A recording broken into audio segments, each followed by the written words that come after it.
Libur panjang Idul Adha 2026 memicu lonjakan arus kendaraan keluar Jabodetabek. PT Jasa Marga mencatat sebanyak 321.000 lebih kendaraan meninggalkan wilayah Jabodetabek selama 2 hari, yakni pada 26 hingga 27 Mei tahun 2026. Mayoritas kendaraan bergerak menuju arah timur, seperti Trans Jawa dan Bandung. Peningkatan tertinggi terjadi pada jalur menuju Trans Jawa dan Bandung yang naik lebih dari 43% dibanding lalu lintas normal. Selain itu, arus kendaraan menuju kawasan Puncak juga mengalami kenaikan seiring meningkatnya mobilitas masyarakat saat libur panjang Idul Adha. Badan Gizi Nasional memastikan efisiensi anggaran program makan bergizi gratis tidak akan mengganggu kualitas layanan kepada masyarakat. Pagu anggaran MBG tahun 2026 disesuaikan menjadi Rp 26,8 triliun dari target awal Rp 33,5 triliun. Meski begitu, pemerintah menegaskan program tetap berjalan optimal dan tepat sasaran. Hingga Mei tahun 2026, program MBG telah menjangkau lebih dari 62 juta penerima manfaat melalui puluhan ribu satuan pelayanan pemenuhan gizi di berbagai daerah Indonesia. Di tengah gencatan senjata, Israel membombardir kota Gaza bagian barat. Serangan yang dilakukan di malam Idul Adha tersebut menewaskan 9 warga Gaza.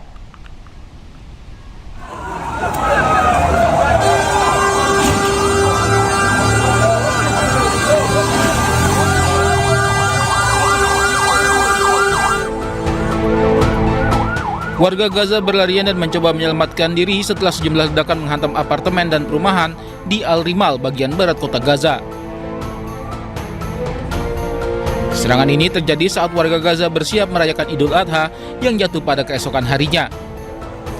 Israel beralasan serangan ini menargetkan komandan baru Hamas, Muhammad Odeh.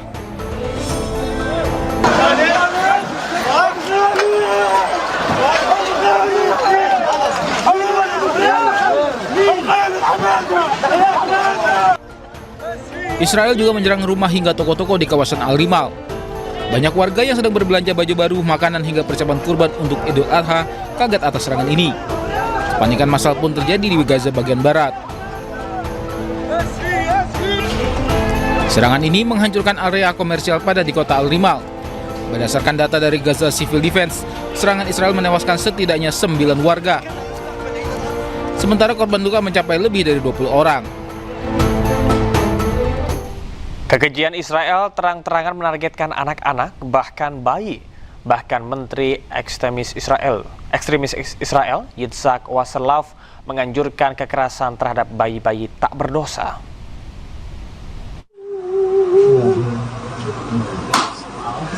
La ilaha illallah.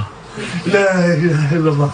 Hasbunallah wa ni'mal wakil. Tangis perpisahan seorang ayah menyayat di lantai rumah sakit. Seharusnya hari ini putrinya Mena Nabil Abu Labda mengenakan baju baru yang dibelinya bersama sang ayah untuk merayakan Idul Adha. Namun bocah perempuan 6 tahun ini justru berakhir mengenakan kain kafan meninggal akibat tenda mereka di Khan Yunis, Gaza, Palestina diserang Israel. Lengan kirinya yang patah akibat serangan Israel sebelumnya bahkan belum sempat diobati, hanya terbalut perban. Muhammad Al-Khatib, bayi laki-laki malang berusia 1 bulan ini selamat, namun ia harus kehilangan kaki kirinya di usia mungilnya, terpaksa diamputasi. Senin siang ia tengah disusui oleh ibunya dalam tenda di Khan Yunis. Namun kasih sayang sang ibu direnggut oleh serangan udara Israel hingga ibunya meninggal dunia.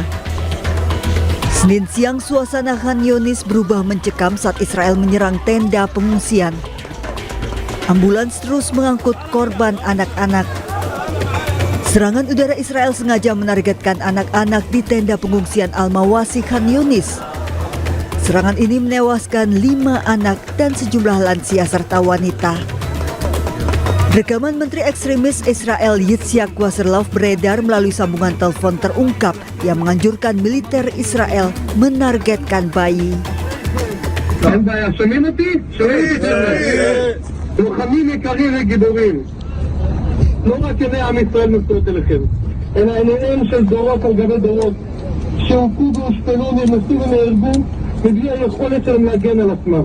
הם קיוו וחלמו שיום אחד יקום עם מעפר, יאחוז בנשקו ויכה באויביו. Pada Januari lalu, UNICEF menyebut sedikitnya 100 anak di Gaza terbunuh sejak awal Oktober tahun lalu. Dengan sedikitnya dalam satu hari, 1 anak Gaza terbunuh.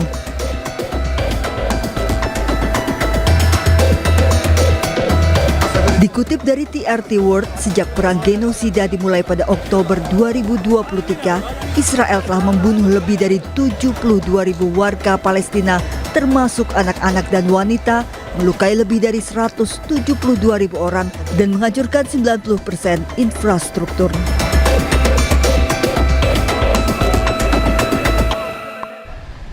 Tidak seperti di tempat-tempat lain, Idul Adha di Gaza, Palestina tanpa sukacita.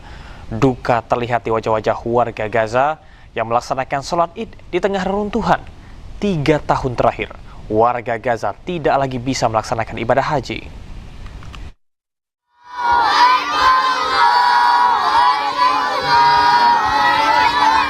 Sambil mengumandangkan takbir, ratusan warga Gaza berkumpul melaksanakan sholat Idul Adha. Tak seperti umat muslim di belahan lain di dunia, pelaksanaan sholat Idul Adha di Gaza, Palestina penuh duka. Sholat Id dilaksanakan di berbagai lokasi, di antara reruntuhan bangunan diwarnai ketakutan akan serangan Israel. Israel terus menyerang Gaza bahkan di malam takbiran. لبيك لا شريك لك لبيك إن الحمد والنعمة لك والملك لا شريك لك. Pasutri lansia warga Gaza ini mohon ampunan pada Allah akibat tidak bisa melaksanakan ibadah haji.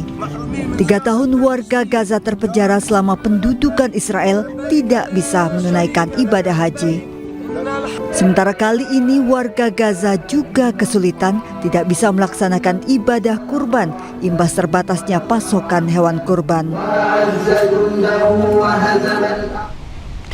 Tentara Israel memaksa sejumlah keluarga meninggalkan rumah mereka di Bethlehem, tepi barat Palestina. Usai dikosongkan, Israel merobohkan salah satu rumah warga Palestina di wilayah tersebut.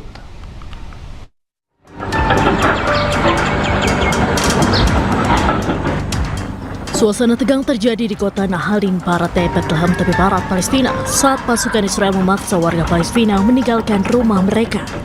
Warga berbondong-bondong keluar dari rumah mereka sambil membawa barang-barang pribadi di tengah penjagaan ketat tentara Israel. Tak lama setelah dikosongkan, alat berat militer Israel mulai melakukan pembongkaran dan menghancurkan salah satu rumah warga di Nahalin. Hingga kini belum ada keterangan resmi mengenai jumlah bangunan yang dihancurkan Zionis Israel maupun alasan pembongkaran tersebut. Namun penghancuran rumah warga Palestina di wilayah tepi barat semakin memperburuk ketegangan di kawasan tersebut. Situasi di tepi barat sendiri kian memanas di tengah meningkatnya operasi militer Israel dan kekerasan oleh pemukim ilegal terhadap warga Palestina. Pasukan Israel juga menghancurkan sejumlah rumah warga Palestina di Silwan, Yerusalem Timur. Otoritas Israel menyebut pembongkaran dilakukan karena bangunan didirikan tanpa izin.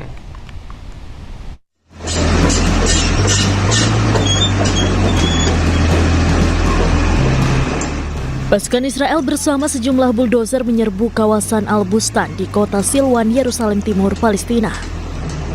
Rekaman menunjukkan alat berat dan personel militer Israel memasuki area permukiman dan pusat usaha milik warga Palestina. Otoritas Israel kemudian mulai membongkar sejumlah bangunan dan tempat usaha di kawasan tersebut. Israel menyatakan pembongkaran dilakukan karena bangunan itu dibangun tanpa izin resmi dari otoritas setempat.